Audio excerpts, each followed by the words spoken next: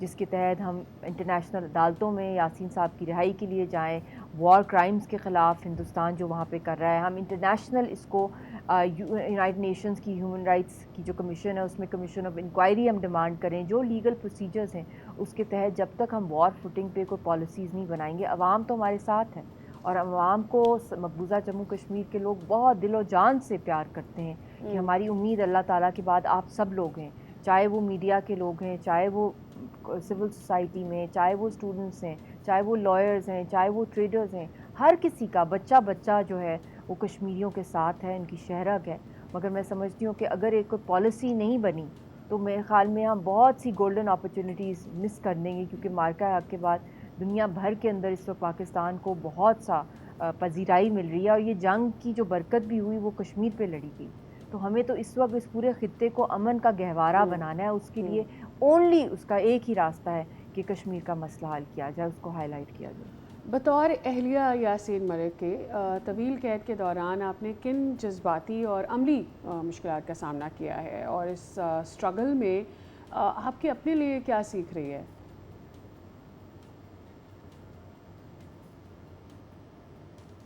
یہ تو ایک بہت ہی ایک ایسا کویسچن ہے جو کہ چند لمحوں میں آپ ایکسپلین نہیں کر سکتے، مگر میں سمجھتی ہوں کہ یہ ایک غم کے پہاڑ ہے اور ایک اللہ تعالیٰ کی طرف سے بھاری ذمہ داری ہے تحریک آزادی کشمیر کے حوالے سے، اور being the first Pakistani public figure اور the people of Indian illegally occupied Jammu and Kashmir. جب میری یاسین صاحب سے شادی ہوئی تب سے لے کے اب تک میں اس قوم کی بھابھی بھی ہوں اور ان کی بیٹی بھی ہوں، اور ان کی امیدیں ہیں ہمارے ساتھ، اس کے ساتھ ساتھ میں ایک ماں بھی ہوں، ایک بیوی بھی ہوں، اور حال ہی میں میری والدہ کو کی شہادت ہوئی، را کے نیٹ ورک نے ان کو پاکستان میں زہر دیا ہے، کیونکہ را کا ایک بہت بڑا نیٹ ورک ہے پاکستان میں، دنیا بھر میں جہاں دہشت گردی وہ کرا رہے ہیں، پاکستان میں جتنی دہشت گردیاں ہوتی ہیں اس کے پیچھے جتنے بھی ٹیررسٹ گروپس ہیں ان کے پیچھے جو مین جو ان کے فیسیلیٹیٹرز ہیں، بیٹرز ہیں، سپورٹرز ہیں، جو ماسٹر مائنڈز ہیں، وہ را کا اور ڈوول کا نیٹ ورک ہے۔ تو بہت سی قربانیاں ہیں، ایک تو میں سمجھتی ہوں جو فزیکلی یہ سب کو نظر آ رہا ہے کہ ایک بہت بڑے ملک سے ہماری ٹکر ہے جو خود بھی دہشت گردی کر رہا ہے اور اس کے فور فرنٹ پر ہیں ہم، تو آپ امیجن کر سکتے ہیں جس لیول کی سیکیورٹی تھریٹس میں ہم رہتے ہیں، مگر اس کے ساتھ ساتھ ایک انسان بھی ہیں، ہیومن ایموشنز بھی ہیں۔ ایک بچی آپ سب کے سامنے گود میں تھی، بالکل تب 2 سال کی بھی نہیں تھی جب بچی نے اپنے والد کو دیکھا، اب کتنے سال ہو گئے، 12 سال ہو گئے۔